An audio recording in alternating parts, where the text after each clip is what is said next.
కూడా ప్రత్యేకమైన వందనాలు తెలియజేస్తున్నాను. ప్రభు యొక్క ఉచితమైన కృపను బట్టి గత ఆదివారం నుండి ఈ రోజు వరకు మనలను, మన కుటుంబాలను, సంఘమును సజీవ లెక్కలో ఉంచి కాచి కాపాడి నడిపించి పోషించి బ్రతికించిన ఆ దేవాది దేవునికి మనమందరం కూడా ఎంతో రుణస్థలమై ఉన్నాం. ఈ ఉదయకాల వేళలో పరిశుద్ధ గ్రంథం నుండి మనము దేవుని వాక్యాన్ని చదువుదాం. చూడండి,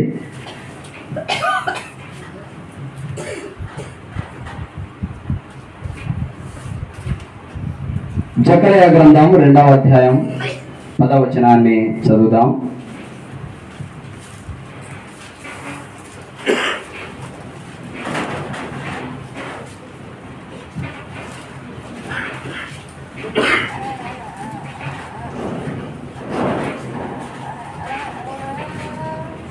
చదవండి. జకర్యా గ్రంథం 2:10. నేను వచ్చి మీ మధ్యన నివాసము చేతును, సంతోషముగా నుండి పాటలు పాడును. దేవుడు తన పరిశుద్ధ వాక్యాన్ని మన హృదయాలలో ఫలింపచేయును గాక. అందరు బాగున్నారా? ఓకే, మంచిది. చూడండి ప్రియమైన దేవుని బిడ్డలారా, ఈరోజు అంశం ఏంటంటే నివసించు దేవుడు. నివసించు దేవుడు. చదవబడిన లేఖన భాగాన్ని మనము ఆలోచన చేస్తే, నేను వచ్చి మీ మధ్యను నివాసము చేతును అని వ్రాయబడింది. చిన్న ప్రవక్తలలో ఒకరు జకర్యా ప్రవక్త. దర్యావేసు ఏలుబడిలో 2వ సంవత్సరము 8వ నెలలో యెహోవా వాక్కు ప్రవక్తయు ఇద్దోకు పుట్టిన బెరక్యా కుమారుడైన జకర్యాకు ప్రత్యక్షమై సెలవిచ్చినదేమనగా, యెహోవా మీ పితరుల మీద బహుగా కోపించెను, కాబట్టి నీవు వారితో ఇట్లనము, సైన్యములకు అధిపతియగు యెహోవా సెలవిచ్చినదేమనగా, మీరు నా తట్టు తిరిగిన యెడల నేను మీ తట్టు తిరుగునని సైన్యములకు అధిపతియగు యెహోవా సెలవిచ్చుచున్నాడు. ఇదే సైన్యములకు అధిపతియగు యెహోవా వాక్కు. మీరు మీ పితరుల వంటి వారై ఉండవద్దు. పూర్వీకులైన ప్రవక్తలు సైన్యములకు అధిపతియగు యెహోవా సెలవిచ్చినదేమనగా, మీ దుర్మార్గతను, మీ దుష్క్రియలను మాని తిరుగుడని వారికి ప్రకటించినను వారు వినకపోయిరి, నా మాట ఆలకించకపోయిరి. ప్రియమైన దేవుని బిడ్డలారా, చూడండి, జకర్యా ప్రవక్తకు ప్రత్యక్షమైన దేవుని యొక్క వాక్కు ఏంటంటే, మీ యెహోవా మీ పితరుల మీద బహుగా కోపించెను, కాబట్టి నీవు వారితో ఇట్లనము, సైన్యములకు అధిపతి యెహోవా సెలవిచ్చినదేమనగా, మీరు నా తట్టు తిరిగిన యెడల నేను మీ తట్టు తిరుగుదును. మీరు మీ పితరుల వంటి వారై ఉండవద్దు. మీరు మీ పితరుల వంటి వారై ఉండవద్దు. మీ గత జీవితాన్ని ఆలోచన చేస్తే మీరు కూడా మీ పితరుల వంటి వారై ఉన్నవారే. మీ పూర్వీకులు ఎలా ఉండేవారో అలా ఉండేవారే. కానీ ఇప్పుడైతే పౌలు అంటారు, మీరు పూర్వమందు చీకటై ఉన్నారు, ఇప్పుడైతే ప్రభునందు వెలుగై ఉన్నారు. చెప్పలేక ప్రభునామాన్ని మహిమపడతాం. దేవునికి మహిమ కలుగునుగాక. ఇప్పుడు మీరు అపవాది సంబంధులా, దేవుని సంబంధులా? చెప్పలు కొడదాం. దేవునికి మహిమ కలుగునుగాక. ఇప్పుడు మీరు చీకటి సంబంధులా, వెలుగు సంబంధులా? వెలుగంటే ఎవరు? దేవుడు. నేను లోకమునకు వెలుగై ఉన్నానని ప్రభు చెప్పాడు. కాబట్టి మీరు మీ పితరుల వంటి వారై ఉండవద్దు అని దేవుని యొక్క వాక్యం తెలియచేస్తా ఉంది. నిన్న రాత్రి మనం చెప్పుకున్నాం కదా, పూర్వం మీరు క్రీస్తుకు దూరస్తులు, నిరీక్షణ లేని వారు, పరజనులు, పరదేశులు, నిబంధన లేనివారు అని నిన్న రాత్రి ఎఫెసీయులకు రాసిన పత్రికలో నుండి మనం చూశాం. ఇప్పుడు మనకు ఒక నిరీక్షణ ఉంది. ఏమిటి ఆ నిరీక్షణ? శుభప్రదమైనటువంటి నిరీక్షణ.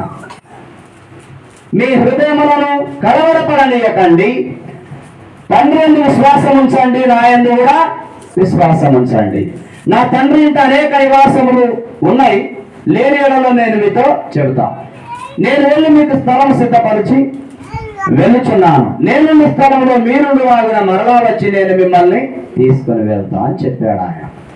యేసుక్రీస్తు కలవరి శిలువకు అప్పగింపబడతా ఉంటే శిష్యులైనటువంటి వారందరూ కూడా కలవరపడతా ఉన్నారు, కలత చెందుతా ఉన్నారు, దిగులు పడతా ఉన్నారు, బాధపడతా ఉన్నారు, భయపడతా ఉన్నారు. అప్పుడు వారిని ధైర్యపరుస్తూ ప్రభు ఈ మాట చెప్పాడు. కాబట్టి ప్రియులారా, ఈ జకర్యా గ్రంథంలో మనము ఆలోచన చేస్తే, యోవేలు గ్రంథంలో ఇకనైనను మీరు నా యుద్ధకు రండి,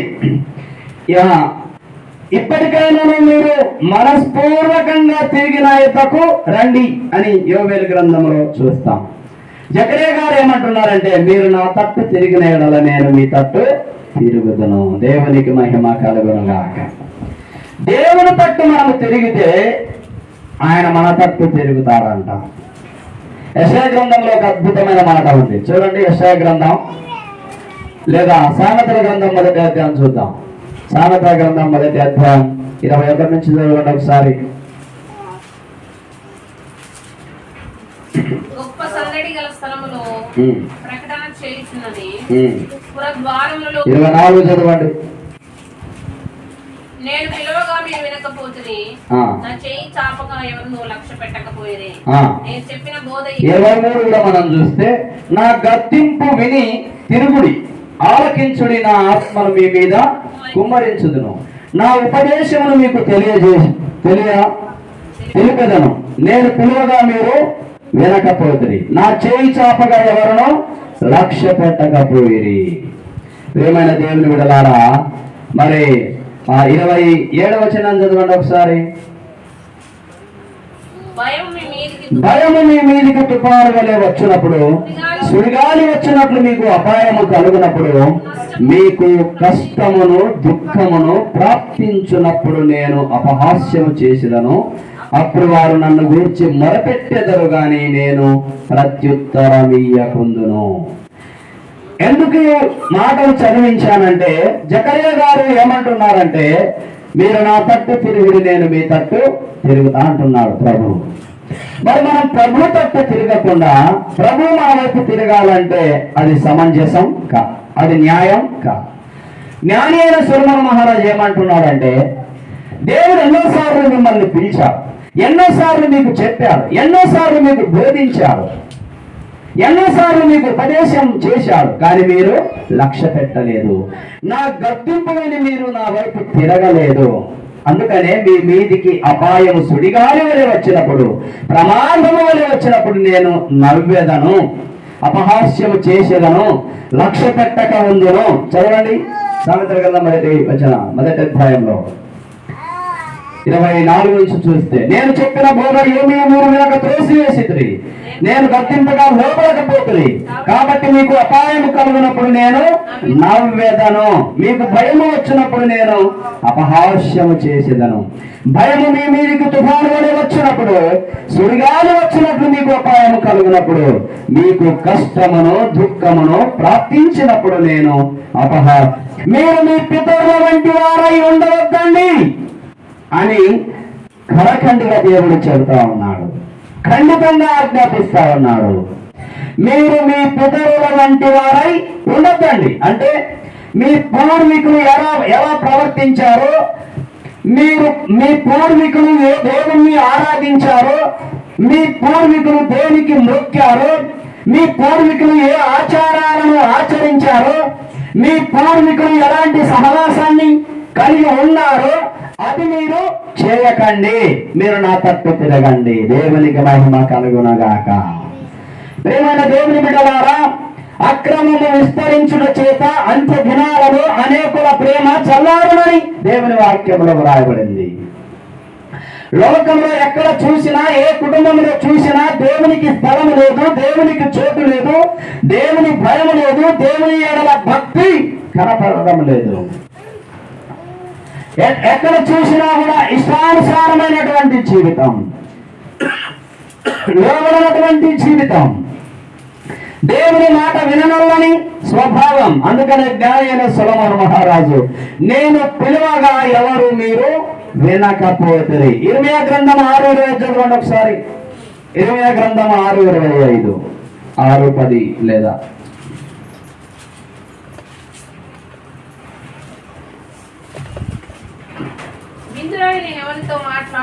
వచనం 6:10. విందురని నేను ఎవరితో మాట్లాడగలను, ఎవరికి సాక్ష్యం ఇచ్చేదను? వారు వినుటకు తమ మనస్సు స్థిరపరచుకొనరు గనుక వినలేకపోయిరి. ఇదిగో వారు యెహోవా వాక్యమందు సంతోషము లేని వారై దాన్ని తృణీకరింతురు. కావున నేను యెహోవా క్రోధముతో నిండి ఉన్నాను. చూడండి, ఇర్మియా గారు ఏడుస్తా ఉన్నారు, విలపిస్తా ఉన్నాడు. ఏడుపు ప్రవక్త ఇర్మియా. యెహెజ్కేలు విలాప వాక్యములు. విలాపం అనగా ఏడుపు అన్నమాట. దేవుని ప్రజల కొరకు ఏడ్చినటువంటి ప్రవక్త ఎవరంటే ఇర్మియా. ఏమంటున్నాడు? ఎవరు వింటారని మాట్లాడాలా నేను? ఎవరికి సాక్ష్యం ఇవ్వాలి? వినుటకు తమ మనస్సు స్థిరపరచుకున్నారు, అందుకనే వినలేకపోతా ఉన్నారు. ఇదిగో వారు యెహోవా వాక్యమందు సంతోషము లేని వారై దాన్ని తృణీకరిస్తూ ఉన్నారు. ప్రియమైన దేవుని బిడ్డలారా, అందుకనే జకరయ్య గారు ఏమంటున్నారంటే, మీరు మీ పితరుల వంటి వారై ఉండొద్దండి. దేవుడు నాకు సెలవిచ్చాడు, ఆయన వాక్యం నాకు ప్రత్యక్షమైంది. మీ పితరుల మీద యెహోవా బహుగా కోపగించాడు, కాబట్టి నీవు వారితో ఇట్లను, సైన్యములకు అధిపతి యెహోవా సెలవిచ్చినదేమనగా, మీరు నా తట్టు తిరిగిన యెడల నేను మీ తట్టు తిరుగుదును. ప్రియమైన దేవుని బిడ్డలారా, ఇంకా మనం చూస్తే 4వ వచనం, మీరు మీ పితరుల వంటి వారై ఉండవద్దు. పూర్వీకులైన ప్రవక్తలు సైన్యములకు అధిపతి అగు యెహోవా సెలవిచ్చినదేమనగా, మీ దుర్మార్గతను మీ దుష్క్రియలను మాని తిరుగుడని వారికి ప్రకటించినను వారు వినకపోయిరి, నా మాట ఆలకించకపోయిరి. ఇదే యెహోవా వాక్కు. మీ పితరులు ఏమైరి? ప్రవక్తలు నిత్యము బ్రతుకుదురా? ఆయనను నా సేవకులైన ప్రవక్తలకు నేను సెలవిచ్చిన మాటలను కట్టడలను మీ పితరుల విషయంలో నెరవేరలేదా? నెరవేరగా వారు తిరిగి మన ప్రవర్తనను బట్టి క్రియలను బట్టి యెహోవా మనకు సేదలిచిన ప్రకారముగా ఆయన అంతయు మనకు చేసి ఉన్నాడని చెప్పుకొనిరి. ప్రియమైనటువంటి దేవుని బిడ్డలారా, ఈ ఆరాధనలో మనము ఆలోచన చేస్తే, నేను వచ్చి మీ మధ్య నివాసము చేతును. 2:10 జకర్యా 2:10. సీయోను నివాసులారా, నేను వచ్చి మీ మధ్యను నివాసము చేతును. నివసించే దేవుడు.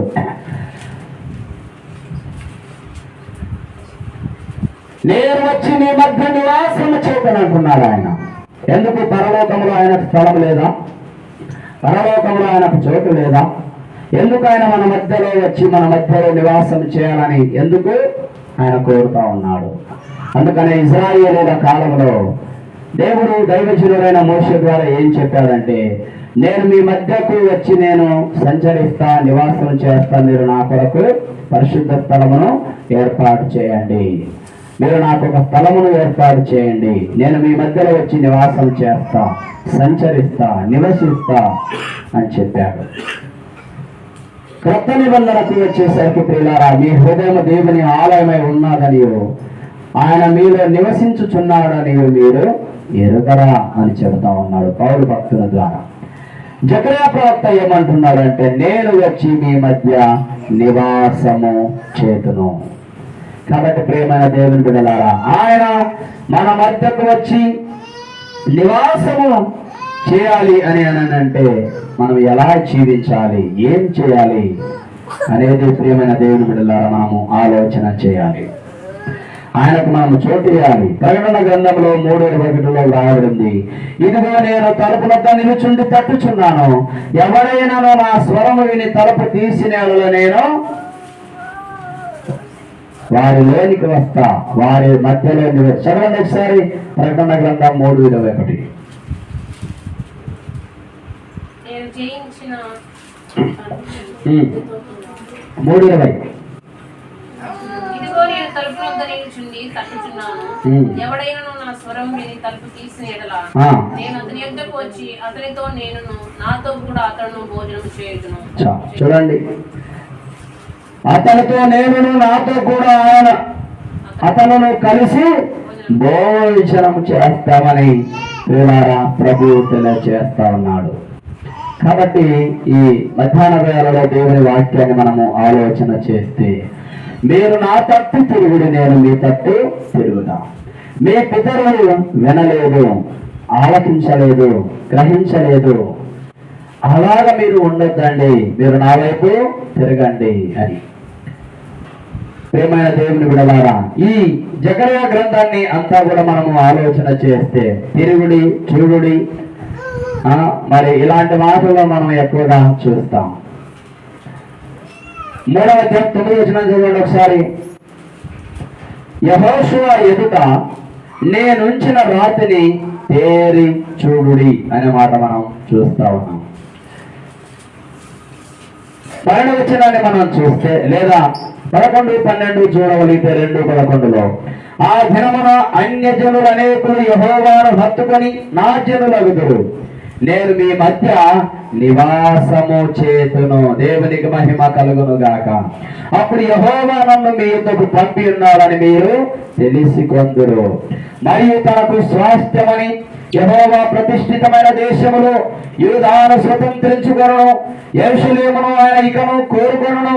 సకల జనులారా, యెహోవా తన పరిశుద్ధమైన నివాసము విడిచి వచ్చుచున్నాడు. ఆయన సన్నిధిని మౌనులై ఉండండి. దేవునికి మహిమ కలుగును గాక. ప్రియమైన దేవాది దేవుని బిడ్డలారా, ఈ మధ్యాహ్నం వేళలో దేవుని వాక్యాన్ని మనము ఆలోచన చేస్తే, నేను మీ మధ్య నివాసము చేతును, నేను మీ మధ్య నివాసము చేతును. ప్రియమైన దేవుని బిడ్డలారా, ఆయన మన మధ్యలో నివసించాలి అని అంటే, ఆయన మనతో నివాసము చేయాలి అని అంటే, మన హృదయంలో ఆయనకు చోటు ఇవ్వాలి. మన హృదయంలోనికి ఆయనను మనము ఆహ్వానించుకోవాలి. ప్రియమైన దేవుని బిడ్డలారా, అప్పుడు ఆయన మనలో నివసిస్తాడు, మన మధ్యలో నివాసం చేస్తాడు, మన మధ్యలో నివసించి సంచరిస్తాడు ఆయన. అందుకనే ప్రియమైన దేవుని బిడ్డలారా, నన్ను కనుగొనేవాడు ఎవరైనా ఉన్నారా అని దేవుని వాక్యంలో మనం చూస్తాం. ఆకాశం నుండి ఆయన నరులను పరిశీలన చేస్తున్నాడంట. ఆయనను వెలికేవారు ఎవరైనా ఉన్నారేమో అని, ఆయనను కనుగొనేవారు ఎవరైనా ఉన్నారేమో అని ఆకాశం నుంచి ఆయన పరిశీలన చేస్తున్నాడంట. ప్రియులారా, ఈ ప్రసంగంలో మనం నేర్చుకునే సారాంశం ఏంటంటే, మీరు మీ పితరుల వంటి వారై ఉండవద్దండి, మీరు నా తట్టు తిరగండి. మీరు నా తట్టు తిరిగితే నేను మీతో నివాసం చేస్తా, మీ మధ్యలో నివసిస్తా, సంచరిస్తా. ప్రియులారా, దేవుడు మనతో ఉంటే ఆయన మౌనంగా ఉంటాడా? దేవుడు మనతో ఉంటే ఏ కార్యం జరగకుండా ఉంటుందా? దేవుడు నీతో ఉంటే ప్రియమైన దేవుని బిడ్డలారా, ఆయన కాముగా ఉండే దేవుడు కాదు, సైలెంట్ గా ఉండే దేవుడు కాదు, చూస్తూ ప్రియులారా ఊరక ఉండే దేవుడు కాదు. అందుకనే డాక్టర్ A.R. స్టీవెన్సన్ గారు ఒక పాట రాస్తారు. పోరాటం చేయకుండానే, ఏ ఖడ్గం దూయకుండానే తరుమువారు పారిపోలేదా? పోరాటం చేయకుండానే, ఏ ఖడ్గం దూయకుండానే తరుమువారు పారిపోలేదా? ఊరక నిలిచిన చాలును, చేయును ప్రభువే కార్యము. ఊరక నిలిచిన చాలును, చేయును ప్రభువే కార్యము. బలపరిచే యేసు మాటలు భద్రపరచుకుంటున్నాడు. నేనెందుకు భయపడవలను, సాతానును వలెను. నేనెందుకు భయపడవలను, సాతానును వలెను. కరుణించే నా వాడు కను పాపలు కాపాడు కొనికేయడు ఏనాడు యేసు. దేవునికి మహిమ కలుగునుగా. 20 సంవత్సరాల క్రితం బాగున్న యాడ గుర్తుంటుంది. దాదాపుగా 20 సంవత్సరాల క్రితం ప్రతి మీటింగ్ లో పాడేవాడిని ఈ పాట అన్నమాట. మరి కొంచెం కొంచెం గుర్తుంది, మధ్య మధ్యలో ఎగిరిపోతుంటాయి అన్న. పాటల బుక్ లో ఉంటుంది క్లియర్ గా. చాలా అద్భుతమైన పాట. అంటే ఇశ్రాయేలు ప్రజల జీవితాలలో ఆయన సంచరించినప్పుడు ఆయన చేసిన కార్యాలు. 400 మంది బయలు ప్రవక్తలు ఒక సైడు, ఏలియా ఒకవైపు. ఒక సవాలు విసిరాడు. ఈరోజు మీరు నేను తేల్చుకుందాం. దేవుడు, మీరు సేవించే దేవుడు మీతో ఉంటే ఈరోజు చూపించండి, లేదా నేను సేవించే దేవుడు నాతో ఉన్నాడో లేదో నేను నిరూపిస్తా. మీరందరూ ఒకవైపు, నేను ఒక్కని ఒకవైపు. సైన్యములకు అధిపతి యెహోవా, నేను నీ సన్నిధిలో ఎలా ఉన్నానో, ఎలా జీవిస్తా ఉన్నానో, నేను ఏమై ఉన్నానో నీకు తెలుసు కదా ప్రభువా. ఈ ప్రజలు నీవు ఉన్నావని, నీవు నిజమైన దేవుడవని, నాతో నివసిస్తూ ఉన్నావని ఈ ప్రజలు తెలుసుకున్నట్లు ఈరోజు మీరు కార్యం చేయండి అని ఆకాశము వైపు ఏలియా తన చేతులెత్తి ప్రార్థించాడు. దేవునికి మహిమ కలుగునుగాక. పిల్లారా, ఆ యొక్క ప్రజలు 2 తలంపుల మధ్య తడబడుతూ ఉన్నారు. ఏలియా అంటా ఉన్నాడు, ఎన్నాళ్ళ మట్టుకు మీరు 2 తలంపుల మధ్య తడబడుతూ ఉంటారు. ఈరోజు మీరు నేను తెలుసుకుందామని చెప్పేశాడు. ఏం జరిగింది కార్యం? వారందరూ ఓడిపోయారు, ఏలియా గెలిచాడు. దేవునికి మహిమ కలుగు. నేను మీ మధ్య నివసించి, నేను మీ మధ్య నివాసము చేతును. చూడండి, జకర్యా గ్రంథం 2:11 మనం చూసినప్పుడు ప్రియమైన దేవుని బిడ్డలారా,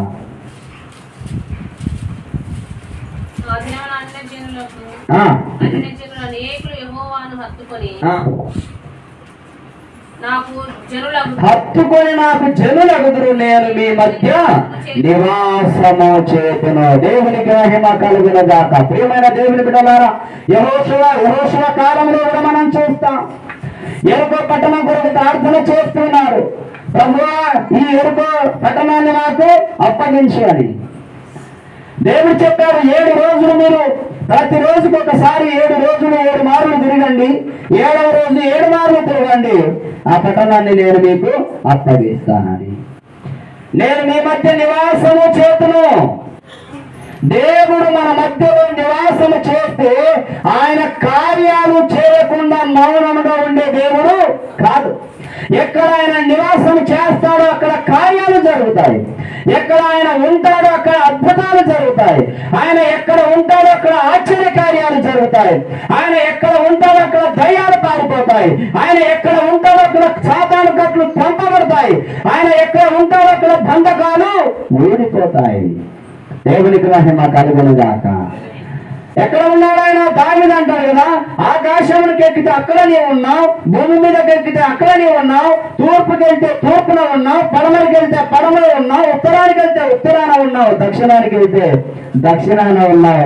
నీ యొద్ద నుండి నేను ఎక్కడికి పారిపోవుదును అంటాడు దేవుడు. దావీదు కాదు. దేవునికి మహిమ కలుగునుగాక. ఆయన అంతటా ఉన్నటువంటి దేవుడు, ఆయన సర్వవ్యాపి అయినటువంటి దేవుడు ఆయన. ప్రేమైన దేవుని విడలారా, మరి చెరసాలలో వేతామనుకొని పౌలు శీలలు స్వార్థ ప్రకటిస్తా ఉంటే వాళ్ళని బంధించి చెరసాలలో వేశారు. చెరసాలలో దేవుడు ఉండవా? జైలు గోడలు దేవుణ్ణి ఆపగలుగుతాయా? ఆ గోడలు దేవుని కార్యాలను ఆపగలుగుతాయా? పౌలు శీలను బంధించి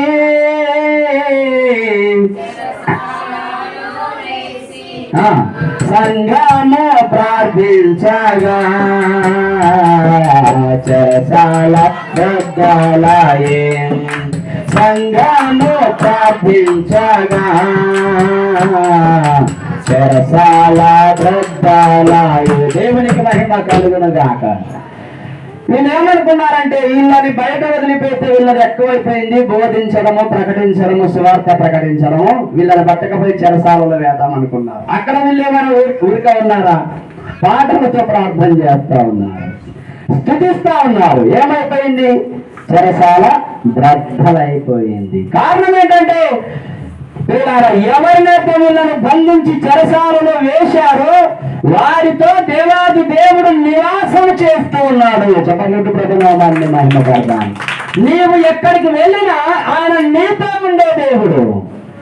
నీవు ఎక్కడికి వెళ్ళినా ఏ స్థలంలో ఉన్నా ఆయన లేదా మీ మధ్యలో ఆయన నివాసం చేసే దేవుడు. ఆయన నీతో ఉండే ప్రియమైన దేవుని బిడ్డలారా, ఆయన చేసే కార్యాలను ఎవరు కూడా ఆపలేరు.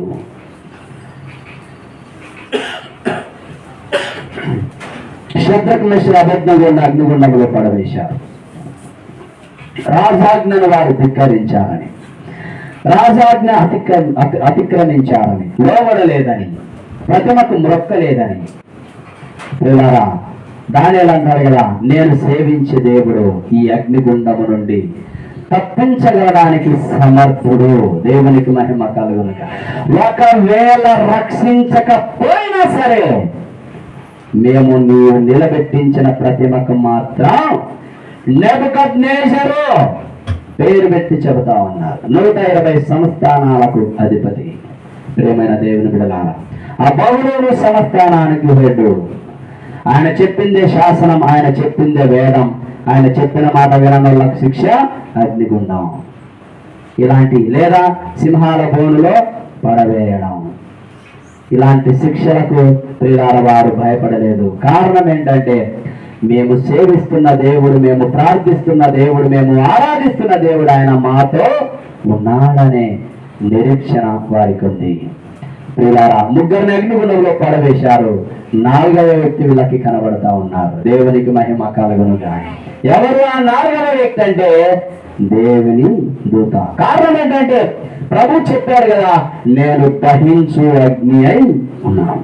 ఈ నెబుకద్నెజరు అనుకున్నాడు, వీళ్ళని అగ్నిగుండంలో పడవేద్దాం, ఈ అగ్నిగుండం నుంచి ఎవరు వీళ్ళని కాపాడతారో చూద్దామని అనుకున్నారు.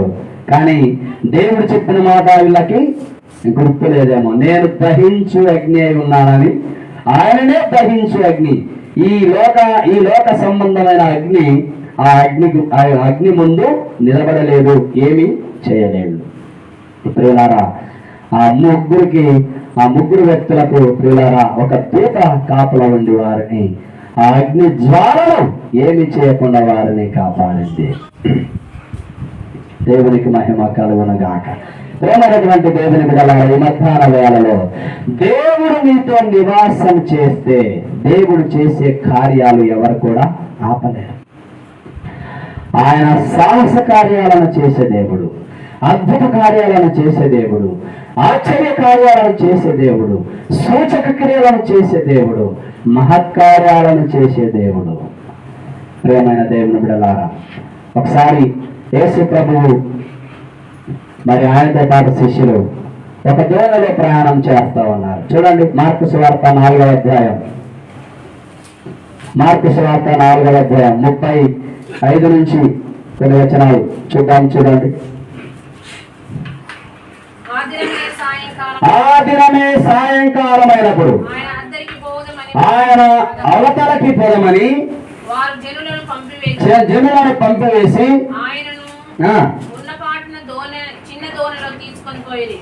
ఉన్న పాటున చిన్న దోణిలో ఎవరిని తీసుకుని పోయినారంట? ఆయనను తీసుకుని పోయి ఆయన వెంబడి మరికొన్ని దోణిలు వచ్చాను. అప్పుడు పెద్ద తుఫాను రేగి ఆయన ఉన్న దోణి మీద అలలు కొట్టినందున దోణి నిండిపోయాను. ఆయన దోణి ఆమరమున తలగడ మీద తలవాల్చుకొని నిద్రించుచుండెను. వారు ఆయనను లేపి, బోధకుడా, మేము నశించిపోచున్నాము, నీకు చింత లేదని ఆయనతో అనిరి. ఎవరు లేపినారు ఆయనని? శిష్యులు. ఏమని చెప్తా ఉన్నారు? బోధకుడా, మేము నశించిపోచున్నాము, నీకు చింత లేదు. యేసు ప్రభు ఏం చేస్తున్నారు? నిద్రపోతున్నాడు అడుగు బాగాన. అంటే ఈ తుఫాను వచ్చేది నాకు ముందు తెలియదా? తెలుసు. తుఫాను వచ్చేది దేవునికి ముందే తెలుసు. అలలు రేపబడ్డాయి, తుఫాను రేగింది, పిల్లారా ఆ దోణిని కొట్టింది. ఆ దోణి మీద అలలు కొట్టినందున దోణి నిండిపోయింది. వీళ్ళు పిల్లారా భయపడిపోయారు. చూడండి, మరి శిష్యులతో దేవుడు లేడా? శిష్యులతో దేవుడు ఉన్నాడా లేడా? వాళ్ళతో పాటు దోణిలో ఉన్నారు కానీ వాళ్ళ హృదయాలలో మాత్రం లేడు. వాళ్ళ హృదయాలలో ఆయన ఉన్నట్లయితే దేవుడు మనతో ఉన్నాడులే, మనకేం భయమని ఈ అలలకు వారు భయపడేవారు కాదు. వీళ్ళారా నిన్న తెగ చర్చి డేకి వెళ్ళాం కదా, కోల్స్ ద్వారా అమెరికా నుండి డబ్బు పంపుతా ఉన్నాడంట. ఇక్కడ ఒక ధర మందిరం పని చేపిస్తా ఉన్నాడు.